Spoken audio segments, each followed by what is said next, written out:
네, 편집 없는 날선 토크의 진수 라이브 설전 시간입니다. 김영 의원, 박수현 전 청와대 대변인과 이야기 나누겠습니다. 두 분 어서 오십시오. 이 자리에서 같이 이제 기자회견을 봤죠. 이용수 할머니 2차 기자회견을 좀 봤습니다. 네, 오늘 기자회견은 이용수 할머니의 정말 단순한 기자회견이 아니라 아주 피 맺힌 절규입니다. 네.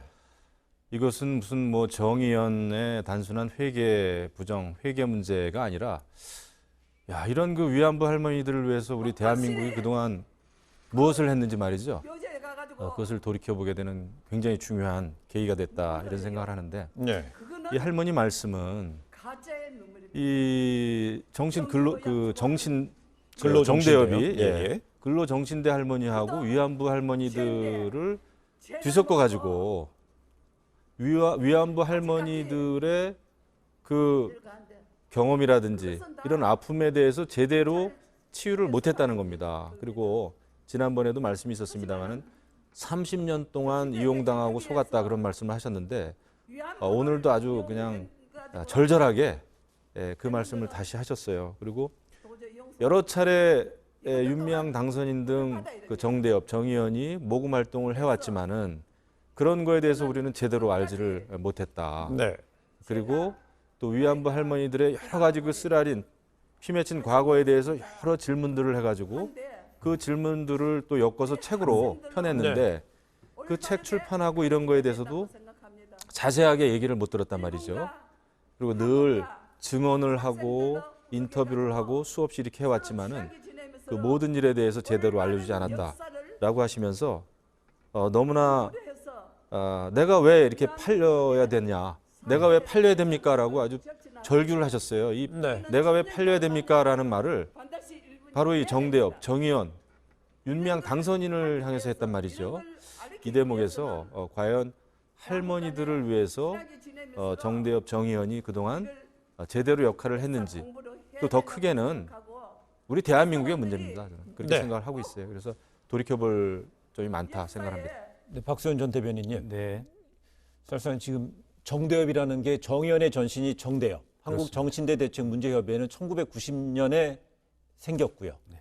그다음에 일본군 그 성노예 해결을 위한 정의기억연대는 2016년에 생겼잖아요. 그렇습니다. 그게 이제 두 단체가 합친 게 2018년 정의연이잖아요.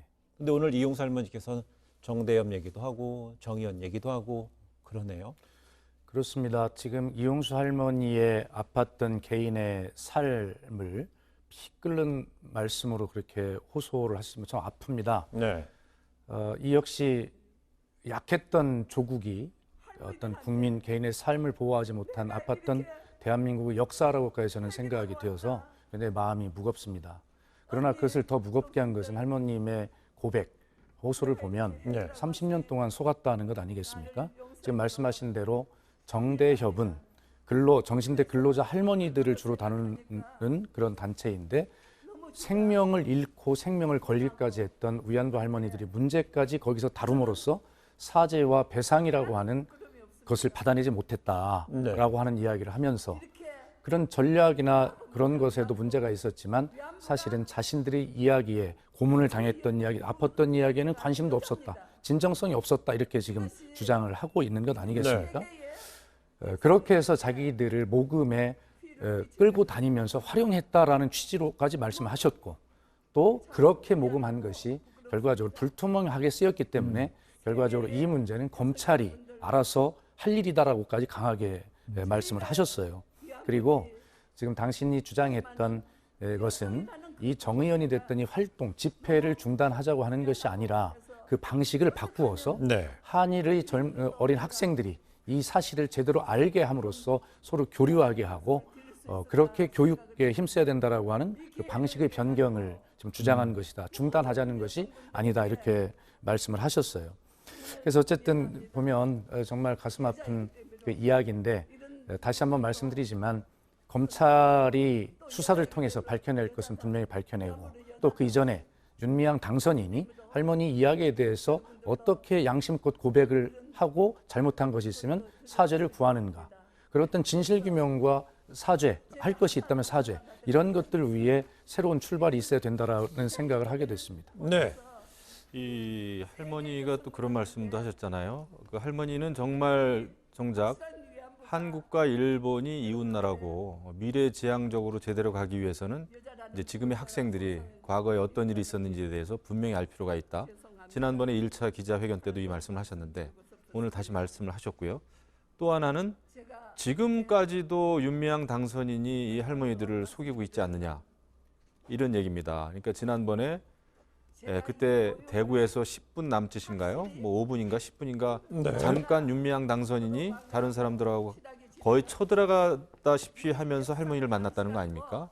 할머니 굉장히 크게 놀라셨고 근데 만나고 나서는 또 할머니가 윤미향 당선인과 정의원을 용서한 것처럼 이렇게 또 언론에 대서특별된 거에 대해서 다시 한번 할머니는 상처를 크게 입으신 것 같습니다. 네. 그래서 이것은 진실이 밝혀지는 것이 너무나 중요하고요. 그다음에 그동안 윤미향 당선인은 사실 여러 가지 좀 변명 아닌 변명을 해왔어요. 할머니의 기억이 왜곡됐다는 등 이런 얘기를 하면서 정말 아픈 상처를 안고 살아오신 할머니들을 두 번, 세 번 울렸다 이런 생각이 좀 듭니다. 그래서 이번 기회에 정 의원이 과연 이 할머니들의 입장에서 할머니들을 진심으로 정말 정성을 다해서 할머니들을 대변해 왔는지에 대해서 근본적인 지금 의구심이 생기는 거 아니겠습니까? 네. 그래서 회계 부정의 문제도 그렇고 또 정말 할머니들 입장에서 해왔는지에 대해서 다시 한번 깊이 돌아봐야 되고 그리고 제가 볼 때는 이제 윤미향 당선인은 사실은 시민단체의 장이었다가 지금 이제 국회의원 당선인이 되지 않았습니까? 네. 근데 지금 이러한 모습으로는요, 저는 국회의원이 돼서는 안 된다고 봐요. 그리고 21대 국회가 시작도 출범도 하기 전에 이렇게 윤미향 당선인으로 하여금 엄청나게 큰 그 소용돌이에 휩싸이게 됐는데 네. 이것은 한 사람 국회의원, 한 사람 정치인의 문제가 아니고 또 정의원만의 문제도 아니다. 그리고 이것은 21대 국회를 바라보는 많은 국민들의 시선이 있지 않습니까? 이것도 같이 생각을 해서 앞으로 본인의 그 용태를 저는 기대를 합니다. 근데 윤미향 할머니는 그 정의원의 전신인 정대협부터 해서 정의원까지 그 단체에 대한 문제, 그다음에 또 윤미향 개인에 대한 문제, 당선인 개인에 대한 문제를 했는데 앞으로 그 특히 윤미향 당선인의 거취에 대해서는 지금 뭐 관련돼서 이제 검찰에 고발되는 뭐 횡령 배임 부분에 대해서 검찰에서 이제 공을 넘겼잖아요. 윤미향 당선인에 대한 거취에 대한 얘기는 안 해서요. 네. 예. 그런데 오늘 이용수 할머니께서 전 중요한 말씀을 하셨다고 네. 봅니다.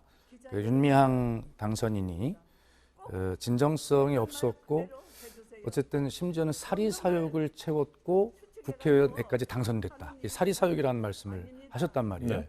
결과적으로 10개가 넘는 시민단체가 고발한 것이 횡령과 배임 아니겠습니까? 만일 이런 것은 액수의 문제가 아니라 한 건이라도 이것이 발견된다면 이것은 도저히 어떻게 회복할 수 없는 상처를 입는 것이죠. 네. 그런데 그것에 대해서 윤미향 할머니께서 사리사욕이라는 용어를 쓰셨고 그것을 검찰이 수사할 일이다라고 말씀하셨습니다. 지금 민주당의 입장도 그렇습니다. 윤미향 당선인을 보호하거나 엄호하려고 하는 것이 아니라 네. 결과적으로 당이 수사기관이 아니기 때문에 그 조사의 결과가 나올 때까지 당은 기다려 볼 수밖에 없지 않습니까? 그래서 네.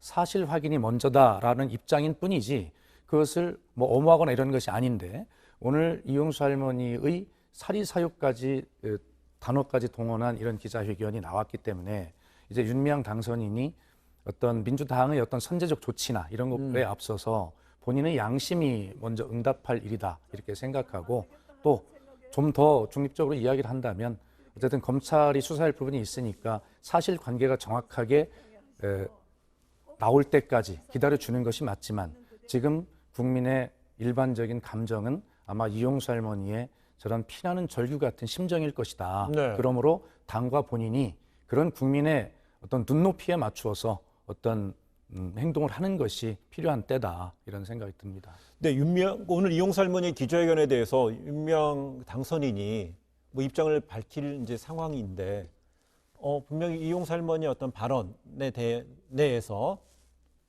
어때요? 분명히 저는 윤미향 당선인이 만약에 예.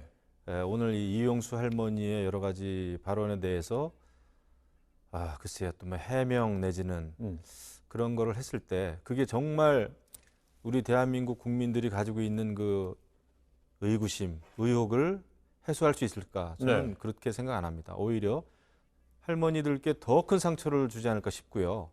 여러 가지 회계 부정의 문제 이런 거는 검찰 조사에 의해서 밝혀지는 수밖에 없습니다. 제가 볼 땐 그래요. 네. 이거 솔직히 말해서 저는 정치권에서 밝힐 수 없다고 봅니다.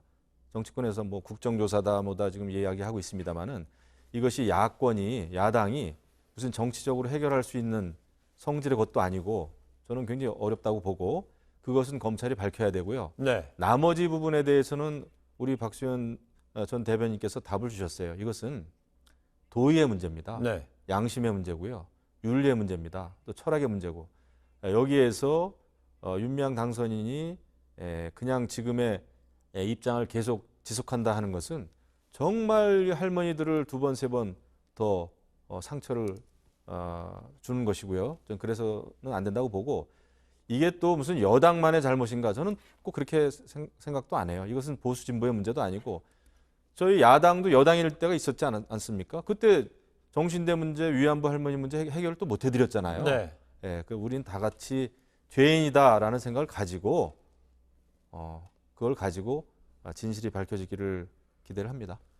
만약에 오늘 기자회견을 통해서요. 어차피 그 정의연의 운영에 대해서 과거의 문제점에 대해서 지적을 했고요. 그렇다면 이게 과거에서 멈출 수는 없지 않습니까? 그렇습니다. 미래로 더 나가야 되는 상황에서는 정의연에서도 공식 입장을 내는 것이 정의연의 앞으로 활동, 어떤 이 기구가 새로운 기구가 될지 아닐지 모르겠습니다만은 입장을 분명히 밝혀야 되지 않을까요? 예, 오늘 그 이용수 할머님의 이 말씀에 대해서 일정 부분 어떤 정의연이나 윤미향 당선인 입장을 뭐 내리라고 예상을 합니다. 네. 그러나 지금 김영우 의원님 말씀대로 그런 어떤 입장들이 오히려 이것을 더 궁색하게 만들 우려가 있다. 변명처럼 들릴 것이다. 이런 생각이 들거든요. 그러나 하여튼 오늘 몇 가지 부분에서는 정의연이 입장을 밝힐 부분은 저는 있다고 생각해요. 왜냐하면 이 정신대 근로자 할머니들과 위안부가 뭐 섞여서 이것이 다루어졌다라든가라는 것에 대해서는 어떤 정의연의 입장이 저는 있을 거라고 보지만 네. 나머지 윤미향 당선인도 마찬가지고 뭐 사리사욕을 채웠다 등등 이런 부분들에 대해서는 지금 할머니께서 어떤 말씀을 하셔도 네. 본인들이 다 그것을 용서받고자 하는 마음으로 감내해야 되지 그거에 대해서 이렇다 저렇다라고 반박하거나 그런 것은 맞지 않다라고 생각합니다. 예. 그건 윤미향 당선인의 문제지만 윤미향 당선인은 전 이사장이잖아요. 네. 근데 지금 정의연에는 현 이사장도 있고 집행부가 있잖아요. 있죠. 집행부 입장에서도 윤미향 오늘 이용수 할머니의 기자회견을 토대로 해서 앞으로 우리는 어떻게 좀 활동 방향을 수정해 나가겠다 이런 식의 입장은 나올 수 있지 않을까요? 이게 물론 이제 정의연 입장에서는 이렇다 저렇다 얘기가 있을 수 있지만 네. 저는 이 정도 되면은 물론 정의연이 여태까지 해온 뭐 100가지 중에 100가지가 다 잘못됐다라고 이야기는 하기가 어렵겠죠. 네. 여러 가지 위안부 문제를 국제 이슈화 한다든지 이런 거에 있어서는 잘한 부분도 있겠으나 정작 위안부 할머니들 가슴에 두 번, 세 번 저렇게 못을 박았다면은요. 저는 정의연 앞으로 역할하기 좀 어렵다고 봅니다. 저는 네. 문을 닫아야 된다고 봐요. 왜냐하면 이것은 정말 그 양심의 문제고 도덕의 문제인데 예. 할머니가 제주는 곰이 부리면서 30년 동안 이렇게 속아왔다라는 이 절규 속에서 과연 정의연이 어떤 답을 내놓을 수 있을까? 저는 굉장히 회의적입니다. 그래요. 단체 폐쇄까지 얘기했는데요, 김영우 의원님. 예, 그건 뭐 어떤 저게 사실이라면 또 사실에 가깝다면 당연히 그렇게 돼야 된다고 보죠. 네. 그러나 아직은 검찰 조사에 의해서 밝혀져야 될 사실의 영역의 부분이 굉장히 많이 남아 있는 것이기 때문에 네. 그것을 좀 지켜봐야 된다라고 생각하고요. 그러나 국민들께서 지금 어떤 마음을 가지고 계신지는 잘 압니다만 이것이 자칫 뭐 그런 것에 대한 정쟁이 된다거나 그래서 이 본질이 흐려지는 그런 네. 식으로 가기를 바라지는 않고 차제에 하나 바람이 있다면 정의연 문제뿐만이 아니라 대한민국의 많은 시민 단체들을 어떻게 더 투명하게 할 것인가라고 하는 그런 제도 개선과 이런 계기를 이런 교훈을 이번 기회에 반드시 얻어야 된다라고 하는 과제를 예. 우리가 한국 사회가 또 안았다 이렇게 생각도 합니다. 알겠습니다.